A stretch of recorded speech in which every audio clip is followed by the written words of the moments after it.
Hello Pretoria, goeiemiddag Tshwane, and a very, very warm welcome to a big first for us, our very first virtual town hall meeting.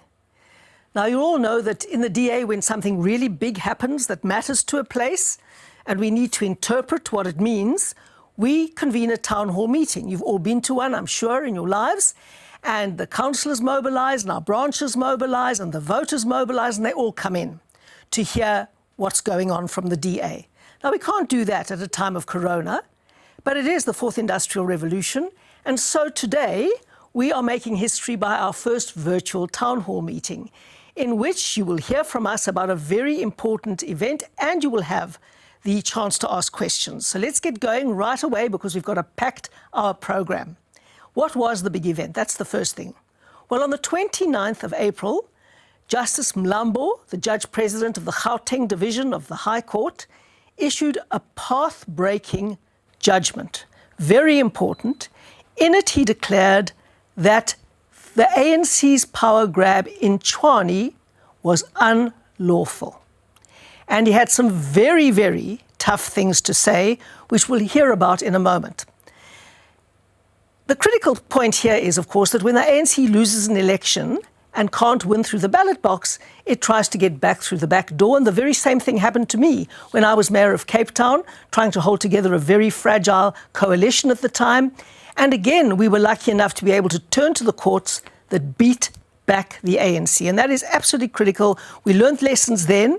It was a different set of circumstances, but Mr. Justice Mlambo's judgment is in the Tshwane set of circumstances, which will have profound implications for South Africa as a whole and set a benchmark for how you are allowed to govern and the role that other spheres of government, like province and national, have to play to support municipalities, not undermine them. And so that is what we're going to be talking about today, because for the voters of Tshwane, who've had nothing but perceived chaos in their municipality for the last 2 to 3 years, there are a lot of questions to ask and a lot of accountability required from us. And that is why we are holding this virtual town hall meeting. And I've got people from all three spheres of government, all of whom were once in the Tshwane municipality. I'm going to be talking to Celia Brink, a lawyer who is a resident of Tshwane. I'm going to be talking to Solly Masimanga, who's an MPL, a member of the provincial legislature. And then I'm going to be talking to Randall Williams, who is the nominee for the mayoral candidate for Tshwane when we get back to the normal after this particularly dramatic and path-breaking court case. Celia used to be a councillor in the city of Tshwane. He's now an MP in the National Parliament. And he is the Deputy Shadow Minister of Cooperative Governance and Traditional Affairs, which deals with many issues. And we would like to say, welcome, Celia. Hoekom was hierdie so belangrik en wat het behels?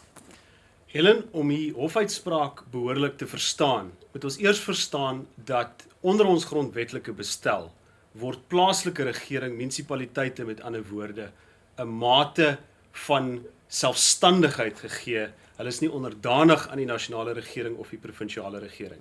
Wat dit in praktiese terme beteken, is dat selfs al woon jy in 'n ANC-beheerde provinsie soos Gauteng, kan jy nog steeds vir 'n DA munisipaliteit stem.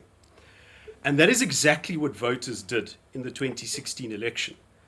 They were fed up with mismanagement and corruption, booted out the ANC, elected the DA as the biggest party in the Tshwane Council. We formed a coalition with smaller opposition parties and elected Solly Masimanga as our mayor. But there was a problem. Even with the support of the smaller parties, the DA did not have an absolute majority in the council. In other words, 50% of the council plus one. The ANC, obviously angry at losing power in Tshwane, losing control of tenders and jobs and patronage, decided to focus on this weakness, and they figured out pretty soon that all they needed to do was to convince the EFF councillors in Tshwane to walk out with them, and this would collapse council meetings. It will break the quorum, in other words, the threshold of members required to have a valid meeting, And what does that spell? A strategy for making Tshwane ungovernable. Now, then the second part of the story. The Gauteng ANC government. Remember, I explained that Tshwane was now under DA control, but the ANC was still in control in Gauteng.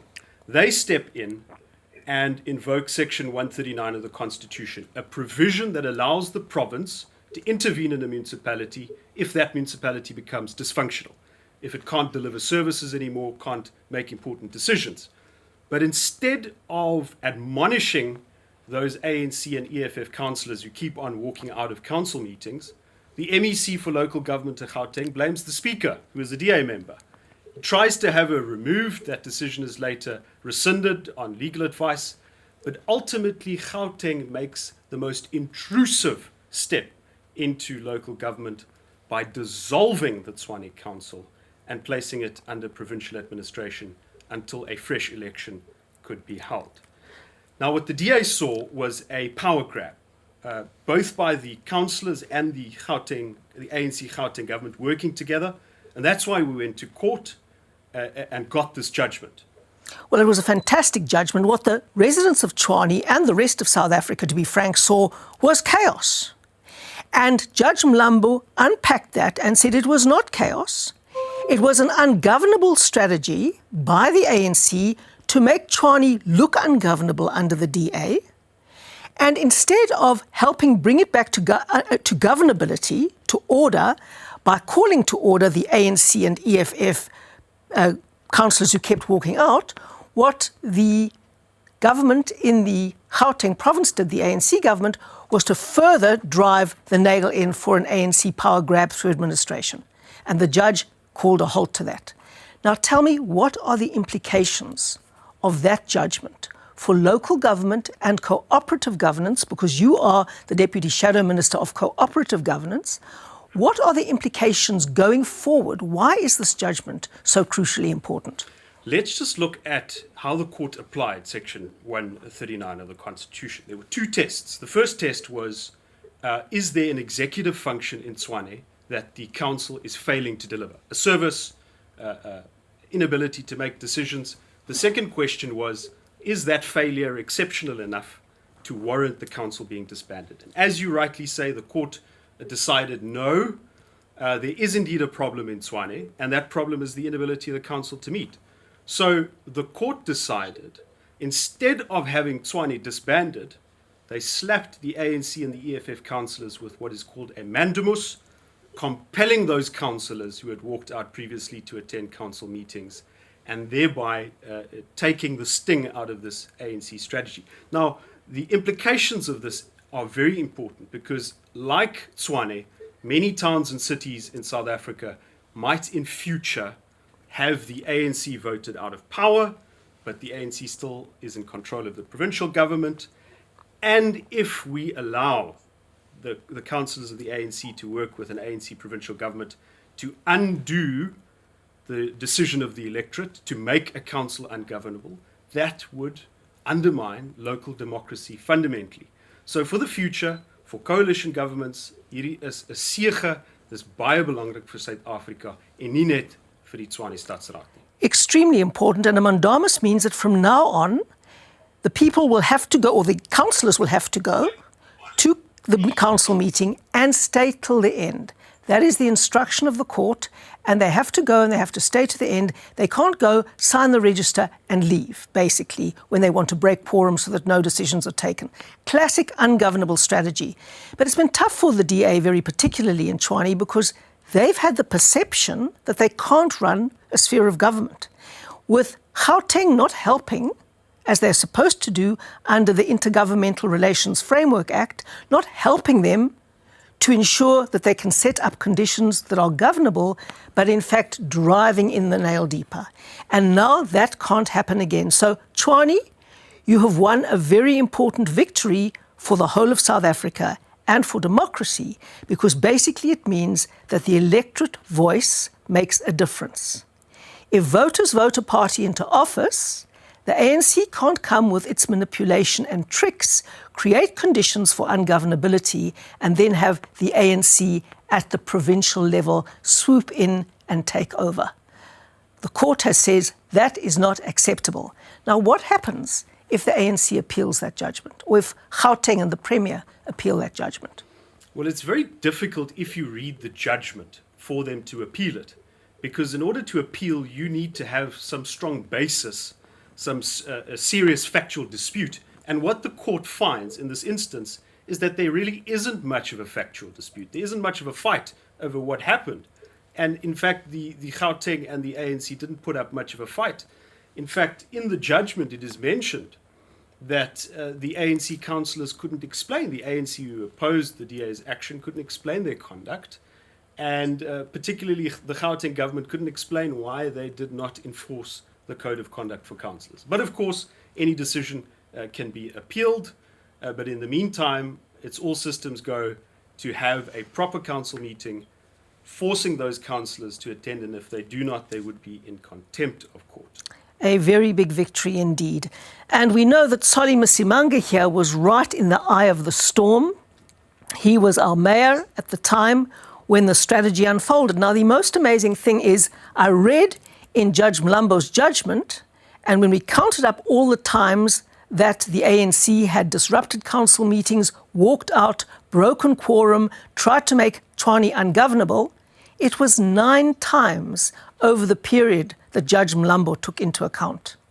But actually, it went back far longer.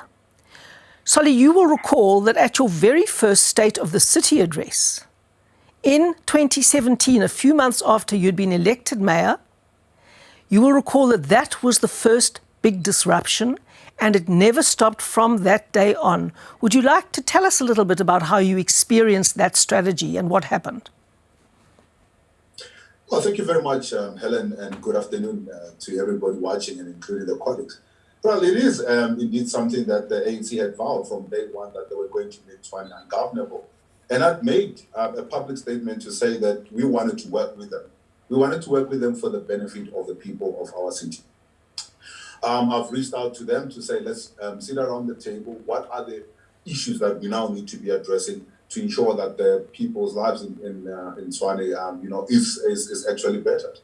It went on and on. I remember there was a festival of bottles, as it was called, where they wanted to cancel and they started throwing bottles all over. It is well documented. There's videos to that. They went on, as far as when we wanted to fix, as an example, the Hammanskraal water, where we established that there was never any maintenance plan for, the Randall, which is the feeder to the Temba Dam, which is then the feeder of water to Hammanskraal. When we went out on tender, this is one of the first promises that I made, if you remember quite well, Helen. We said that we were going to fix the Randall, water purification plant or water treatment plant. We then went out on tender. National Treasury gave us the go-ahead. We gave them the plan, we gave them the strategy in terms of how this is going to be financed. Everything was agreed on. And guess what happened? Nomvula Mkwenyane, as the Minister of Water Affairs and Forestry at that point in time, then put a stop to this. That shows that they knew that if we were to begin to get things right, as we were getting things right, they were going to do each and everything, including using government to put a stop to bringing in good governance into the city of Tshwane. And this has been an uphill battle since day one. Not to make excuse, there's great lot that has happened. There's mistakes that have been made, but a lot has to do with the ANC in its ability, as the judge has said, to put its political ambitions and politics aside in order to ensure that service is actually delivered to the people of Tshwane. Correct. The judge found that the Rooiwal scheme was indeed an executive obligation, but he said it wasn't because of the DA that it couldn't be delivered on. He was absolutely clear on that and scathing about the ANC's behaviour in that regard. If I was a viewer, Solly, I would be asking a question like this. If the ANC is going to make every local authority won by the DA ungovernable, then is it worth voting for the DA? But that is precisely why we take these cases to court. We take them to court because South Africa is not a one-party state. And the ANC does not have a divine right to govern everywhere. And they better learn very fast how to lose elections, because they're going to lose elections more and more. And when they do, they cannot turn around and make a place ungovernable, because that is unconstitutional and unlawful. And that is why establishing democracy is a long, hard slog that the DA is not going to give up on. That is why we fight these cases, so that next time when we win a seat of power, and hopefully it'll be Pretoria with a bigger majority to help us guard against these ungovernability strategies, then indeed the ANC won't be able to play these tricks anymore, because the Code of Conduct for councillors, which says you have to attend meetings, will be able to be enforced. So this is a really important thing. Now, Solly, I want to also ask you, you faced a massive challenge with the municipal manager. And Moeketsi Mosolo was not living up to the requirements of the job. And in fact, there were many question marks over tenders and deals that he'd undergone. And you sought, as the DA does, to hold him accountable. Tell us how you were actively prevented from holding the municipal manager accountable. Well, Helen, there's been quite a number of things that had happened. One was that, when, whistleblowers came our way, or even some of the officials who were coming our way to say there's, issues in terms of how the administration is being run. We didn't sweep it under the carpet. We didn't go and do a buddy-buddy system of trying to protect people. We launched an investigation. When we launched an internal investigation, I gave Dr. Mosolo an opportunity to respond to some of the allegations that were brought up against him. Not really accusing him, but to say, give us your version. And I must tell you that when the answers came, and then we saw that there might have been some cases that needed to be answered to, we then went to council and say, here, is a possibility of charges that needs to be laid, an investigation that needs to be conducted, and therefore we are asking that council approve that we then go the route of a suspension and then for investigation to then unfold. And lo and behold, the same ANC that after we started the investigation, they heard about this investigation, started making noise, in fact wanting to own this particular issue or number of issues. Went as far as saying a whole lot of lies that were not even part of what transpired in the city of Tshwane. But here's the thing: when we took the matters to court, not once, not twice, not 3 times, 4 times, they didn't want to deal with the reports. They didn't want to deal with the suspension. They didn't want to deal with the investigation. In fact, one of the time, they walked into council saying, we know that Dr. Mosolo is being victimized here, and they wanted to deal with me instead of dealing with the cases. So they didn't even want any of the cases to be heard in a council meeting. That tells you that they were never really serious about dealing with issues of administration and accountability, but they were more interested in internal politics, as the judge has already said. Thank you very much, Solly. Now, for the ordinary voters of Pretoria, Tshwane, they have just seen chaos in their eyes, instability and all of those things. Now, you understand why, if you read the judgment, it's perfectly clear, and I think we must put it up on our website so people can read the judgment and the scathing things that the judge had to say about the ANC, both in Pretoria as well as in Gauteng. Now, it's very important for us also to see how much you achieved in the very short time that you were mayor, before you stood as our Gauteng Premier candidate, during the time that you were mayor. And tell us a little bit about what you managed to achieve despite this. Well, Helen, one of the things that we said we were going to do was to ensure that we moved the Tshwane municipality out of the red financially, and we landed it nicely into the black. I mean, we moved from a 2 billion rand deficit, and by the time the first year ended, we were already seeing a surplus. The very second year, Helen, we were able to finance this municipality's whole financial, expenditure for the year without borrowing a cent.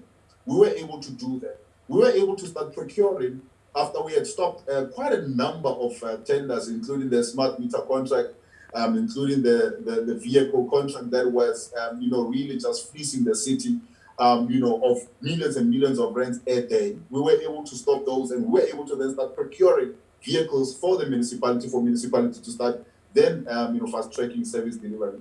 One of the other issues that we were able to do is we're able to do away with the patronage system in where the cadres used to be employed. I mean, in the office of the mayor, as an example, 900 plus people were employed. That we couldn't even find what it is that they were doing. After getting rid of the 900 and ensuring that we were able to save that money, we were able to ensure that in the first year, more than 125,000 people were registered to benefit as EPWP workers. Out of that, more than 14,000 in the very first year of the implementation of that program were able to be employed and were able to be trained. So there's a whole lot of other things that we have been able to do. We had also been able to get our upgrading to be twice, upgrading by the rating agencies, Moody, to give us 2 notches up. That shows that the municipal finances were actually in a good space, and what we were doing was actually heading in the right direction. We had actually also secured more than 5 billion rand of investments into the capital city. We had actually also agreed with BMW, we had agreed with Ford, we had agreed with quite a number of companies in terms of additional investment that they were going to do in the capital city to ensure that we are able to then provide more employment opportunities for the people of the city. Another important thing that we were able to do, Helen, we were able to give people dignity. Now, with the ruling party in Gauteng in South Africa, you know that the issues of giving people of title deed and giving them the dignity of life and dignity of owning a place they can call their own, that they'll be able to pass on to generations that will come. That will only happen during election time. And we saw that even before the elections last year, where President Cyril Ramaphosa only went to Soshanguve just before the elections to be giving out title deeds. But we have been doing it from day one. We have been clearing the office of outstanding title deeds, and we have been giving people their title deeds. We've went as far as also to sell the mural mansion, as you would know, to ensure that the people of Tshwane, will be the poor amongst us, and the people of Tshwane will be able to then get a decent shelter over their heads. That's but great. Over and above that, Helen, we said that the politicians in Tshwane, especially those who are in executive office, should never leave a life of celebrities, but should be there to serve. And I think we have done that exceptionally well. Thank you very much, Solly, and it's very, very important that you spell that out, because that kind of thing isn't often picked up by the media. What is picked up by the media is the kind of chaos that they've seen through all of the disruptions and walkouts, so it's really important to put that on the record. And so much for the past. The court case now belongs to the past and what we've been trying to do there, and now we've got a vista that opens into the future. And our big challenge is to get back into the mayoralty in Tshwane, and then over the next 15 months till the next election, really try to continue with the program of delivery. And the candidate that the DA has put up for that task, who will go to the next council meeting, which we hope will be on the 9th of May, the candidate that the DA has put up for that particular crucial election is Randall Williams. We have a very tough and highly competitive process of selecting our mayoral candidates, and Randall Williams was chosen, and he's here today. And I'll begin by asking him, Randall, tell us about yourself. What's your background? What brought you into politics eventually? And what is your vision and plan for Tshwane? Good afternoon, Helen, and good afternoon to the viewers. Helen, I actually grew up in Cape Town quite some time ago, and I actually started my working career by serving in the French Army. And after having done that for about 7 years, I actually returned back to South Africa, and I decided to study law, and I became an attorney and practiced for a short while in Cape Town. After that, 22 years ago, I decided to come up to Tshwane. I originally decided to come up for 3 years, but here I am 22 years later. And I joined the Department of Trade and Industry, and I became a chief director eventually in this Department of Trade and Industry, where I worked in the international trade and investment negotiations division. And after that, I was then appointed by Cabinet as a member of the Companies Tribunal, which I did for a few years. And then subsequent to that, I had a long-held ambition of entering politics, but I first wanted to pursue a career in government and private sector before I entered the political arena. And I eventually got to do that in 2014 while I was actually busy doing my research for my doctorate, that I joined my local branch, Ward 82, as an activist. So that was 2014. And then 2016, I just decided to apply to become a part-time councillor. And I was quite surprised when Scully appointed me to his mayoral team as MMC for Economic Development and Spatial Planning. And also, I was also made leader of executive business. And because of my role as leader of executive business, I was also responsible for a second portfolio, which was what they call the ROC, Regional Operational Center. And apart from that, I was also appointed as chairman of Municipal Appeals Tribunal.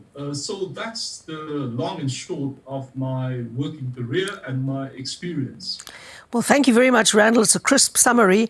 And I think that people always appreciate when someone hasn't been a career politician their whole lives. They've done other things. They've had very vast experience, as you have, from being in the army right through to doing delicate international trade negotiations and to reading for your doctorate, now being in politics and getting that very rapid experience in the city of Tshwane, especially in the economic development portfolio, which is going to be the huge challenge after this COVID crisis hopefully passes.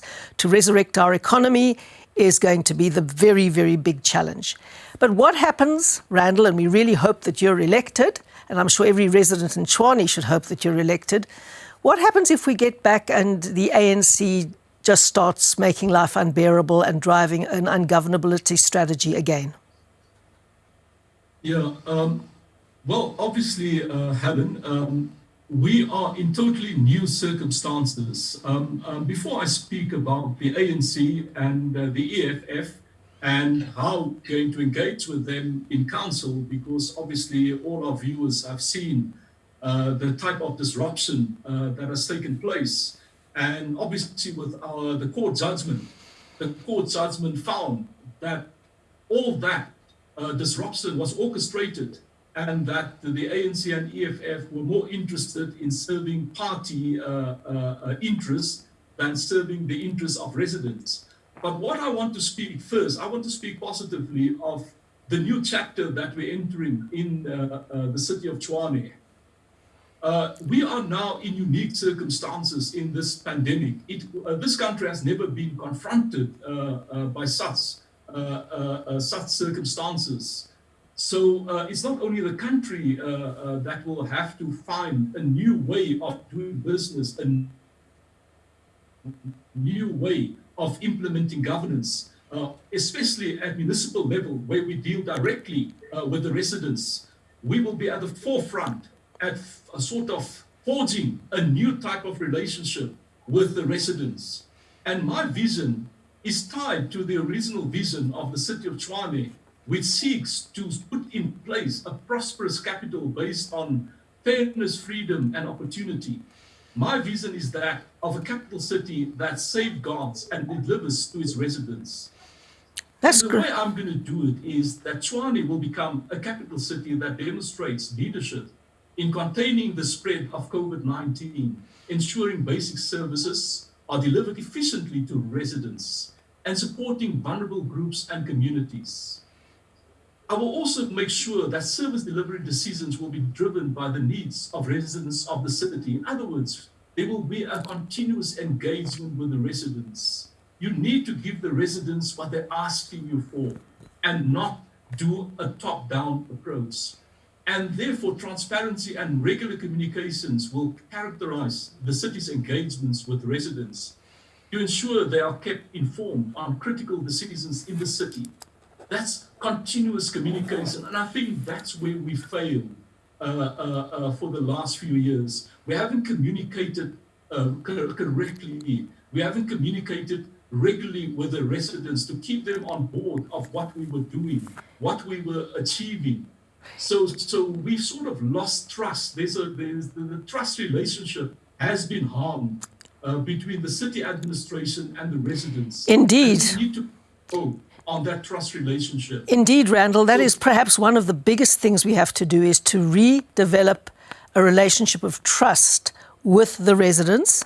And this judgment takes us a very long way to giving us the platform from which to do it, because the judgment explains what went wrong. And you've got 15 months, Randall, 15 months till the next election. That's very, very short in governance terms. You're going to have a very crisp plan, very clear metrics, and a tough, no-nonsense delivery approach, measuring things that are done every single day and every single week to keep to your timelines. Are you ready for that? Well, certainly, Helen. 15 months is a very, very short period. And there's a lot of things you need to do at municipal level. Since 1994, the mandate of especially metro municipalities have grown massively. So I will concentrate on 4 priorities. I will look at the COVID strategy, because that is the most important issue that all governments all over the world, doesn't matter at which level of government you are at, that you have to deal with. The following things that I will also look at is basic service delivery. We need to go to the basic mandate of local government, and that is basic service delivery. And in addition to that, a very, very important aspect for residents in the city of Tshwane is the aspect of safety. It's safety first. And so we have to address the issues of crime. And then again, the question that was asked about the financial standing of the city of Tshwane. We have to continuously implement stringent financial management to make sure that this city always remain with a surplus, always have that reserve that is always needed in circumstances like COVID-19. Indeed, Randall. Can I just ask you, there's been a rumour that Tshwane is bankrupt. Is that true? That's the rumour, that Tshwane is bankrupt. Helen, and I can say what, on 2 occasions, the administrators remarked. What they found, the administrators appointed by the Gauteng provincial government, they actually said what they found in the city of Tshwane is that the problem is not the politicians. The problem is the corrupt officials. So we need to find a way of dealing with the real problems. And if you look at what we found in 2016, Tshwane, as Solly has said, was in a deficit, had a deficit on its accounts of over 2 billion rands. And it had, Moody's gave it a negative outlook, which meant that the following period, it was going to be downgraded further, which means we got to pay more when we borrow. And then the following year, our first year of our first financial year, Moody's gave us a positive outlook. And the following year after that, the following financial year after that, as Solly has mentioned, we were upgraded by 2 notches. And again, I must refer to what the current administrators in Tshwane has told Premier Makura. She told, Rihanna Kruger is her name, she told Premier Makura that he doesn't have to worry with our additional expenses as far as COVID-19 are concerned, because Tshwane has adequate financial reserves. That is totally in contrast with what the picture that MEC Mahele and Premier Makura have painted of the city of Tshwane. That's good to hear. Now, you see the big... If I may just... Sure. If I may just answer your earlier question about how are we going to deal with the Tshwane, the ANC and EFF councillors in Tshwane. Helen, the COVID-19 is leaving us with massive challenges. One of which is we're going to have massively increase the unemployed numbers. So you're going to have hundreds of thousands of families without any income, hundreds of thousands of families who are going to wonder, where is the next plate of food going to come from? That is going to be one of our main challenges, providing adequately for the vulnerable people in the city of Tshwane. Now, I'm glad that the councillors, the ANC councillors, the EFF councillors, and also the DA councillors, for the last 6 weeks, have not received any income. So councillors were complaining. They could not pay their rents. They could not provide for their families. They didn't know where the next plate of food is coming from. Now they only experienced that circumstance, those type of circumstances for 6 weeks. We have hundreds of thousands of families here in Tshwane who experience that every day, every year. So now, them coming back to council, it will give them an opportunity to make a difference, to provide services to vulnerable citizens in Tshwane. Thanks very much indeed, Randall. Well, I just hope common sense, logic and a service ethos starts to work. And most certainly Judge Mlambo didn't mince his words about it. And they are now under a mandamus, as Celia rightly said, and they better come back and start to work because voters see through it and the justice system has helped us to do that. Now, I hope a lot of people have questions and I hope that you are sending them through to me because we are so much into the fourth industrial revolution here that I have my cell phone and I am going to be looking for the questions to come right through here. And I first have a question to Helen. Question to Helen, why did the DA go to court to fight the administration of the city? Well, the reason that we went is because it was a power grab. It was a power grab. The ANC lost the 2016 election in Tshwane. They got too few votes to form a government. The DA got more votes than the ANC and was able to put together a coalition with the smaller parties. And that is what we did. Now, when you lose an election, you can't go along and make a council ungovernable and then get your allies at the provincial level to take over power by abusing their power, when actually what you shouldn't have done in the first place was to try and make the city ungovernable. You've got to be able to accept in a democracy that you can lose an election and that the only way to get back into power is to wait till the next election, not to apply ungovernability strategies to get out of government, the government and the party that won a proper election. If we allow that to happen, the ANC will, everywhere that it loses an election, simply create a strategy of ungovernability and take power back through the back door through putting that town or that city under administration. Now, we as the official opposition cannot let that kind of thing happen. Otherwise, we will become a one-party dictatorship. And it is our job to prevent that happening. I hope that that has answered the question. Thank you very much for that question. So this is now we have a question to Solly. Solly, here's your question. I hope you're ready for it. Despite what happened with the ANC disrupting council, what were you able to achieve as mayor? Solly, I think you've answered that question. So I'm not going to let you answer that again because I don't think the viewers want to hear that twice. So now we have a question to Randall saying, how will things be different moving forward after the court case? Won't we just see more disruptions? Well, you're asking very good questions, if I may say so, because I've actually just asked that question. So if you don't mind, Randall, we will skip that as well. Then we have question to Helen.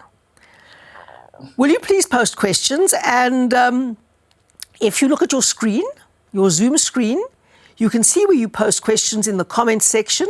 You just put a question in there and we will pick it up. So please ask your questions. If you don't know how to use Zoom, just look at where you can talk online to people and then you chat. It's called the chat function. You press chat and then you're allowed to chat.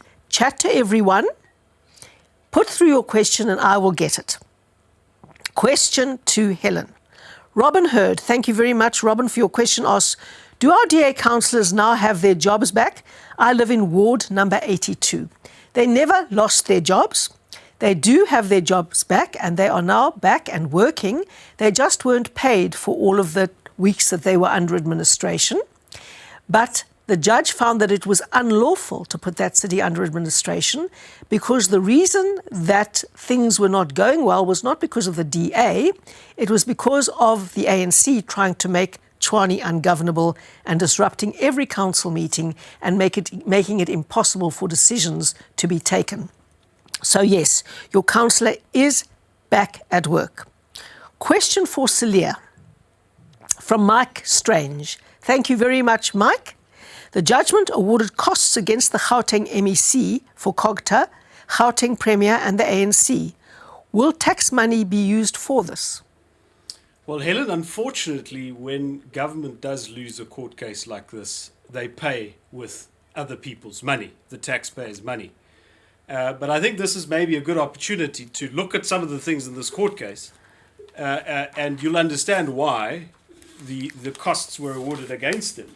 For instance, the court, and it's a unanimous judgment of the Gauteng court, describes the conduct of the ANC as a dereliction of duty. It's the root cause of the problems, they say. And then very importantly, they say this of the Gauteng government because that's one of the losing parties that to pay costs. Neither the MEC nor the Premier have taken this court into their confidence and disclosed why they never used the code of conduct to discipline those members of council who were crippling the council and preventing it from fulfilling its obligations. And then the Premier does not address the failure to act against errant ANC and EFF councillors. No. So yes, you can understand that a costs order was awarded against Gauteng, but unfortunately that is paid for by taxpayers' money. I'm very sorry that is the case, Mike, and that's where we are. Now, I've got lots of stuff here happening. Let me just get back to it. Question to Randall. Hendrik Kleinhans asks, senior officials in the past victimized other officials, played politics and prevented investigations of fraud and corruption. How will the DA address these issues? Well, Helen, what I will be doing, I will be strengthening the mayoral office.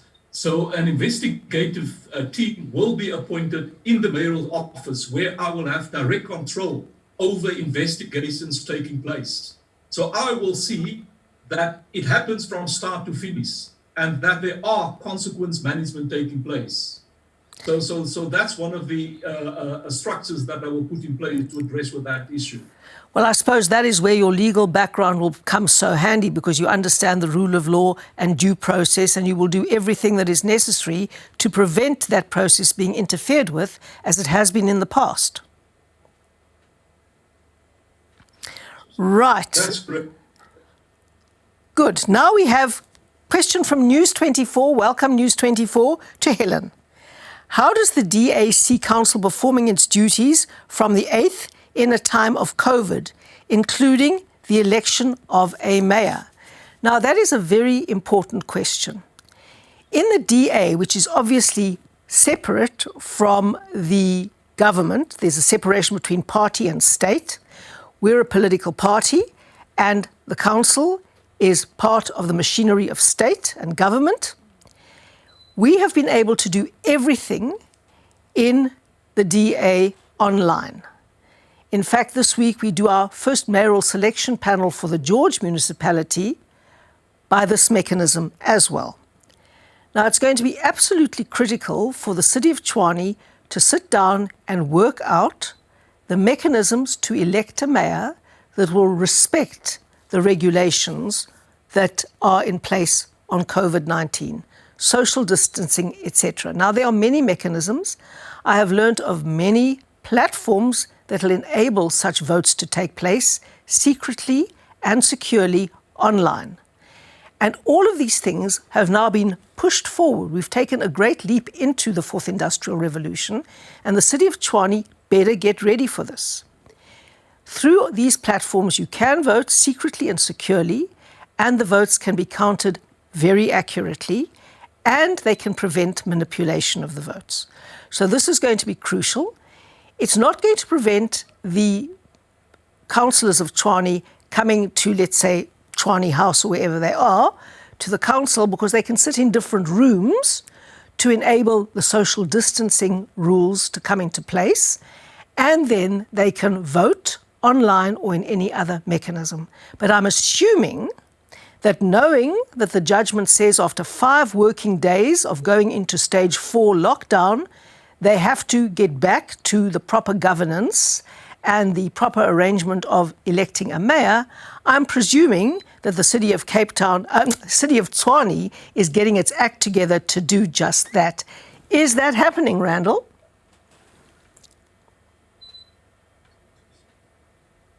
Sorry, can I just repeat that question?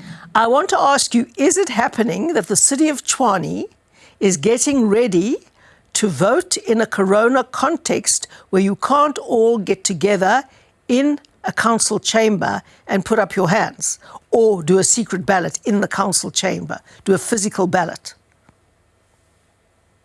That's correct, Helen. What we're currently doing via the Speaker's office, there are different routes we can go. You can follow the electronic voting route, or you can follow what they call a contact meeting. Contact meeting means that you have to split the venues, because you are limited to the amount of people that you can have in one venue. So we're looking at having 4 or 5 venues, because we're about 200 councillors, a bit over 200 councillors, using 4 to 5 different venues, linking it electronically, and then obviously the IEC they will have their own COVID-19 plans on how elections should take place, so they will implement it. And also you have new type of electronic voting systems. So the Speaker's office is working very closely with the IEC to make the election of the mayor happen. Thank you very much, Randall. Now, question to you, Randall, from News 24. You seem to place a lot of hope on councillors, having suffered over the past 6 months, to get them to focus on the job at hand. One would argue, looking at our political landscape, that view won't last long. Well, obviously, Helen, I mean, you have the moral conviction of people that you can rely on to a certain extent. But then, obviously, what we're looking at we're looking at our national leadership of the different parties, the EFF, ANC, DA, to negotiate a way forward. Now, we don't have a problem at regional level in cooperating, but we do take instructions from our national leadership. And we believe that national leadership of the different parties have seen how destructive the behavior was, and that it stopped and adversely affected a service delivery in the city of Tshwane. And no one comes out of this looking good. No party comes out of this looking good. And it's a situation that cannot continue.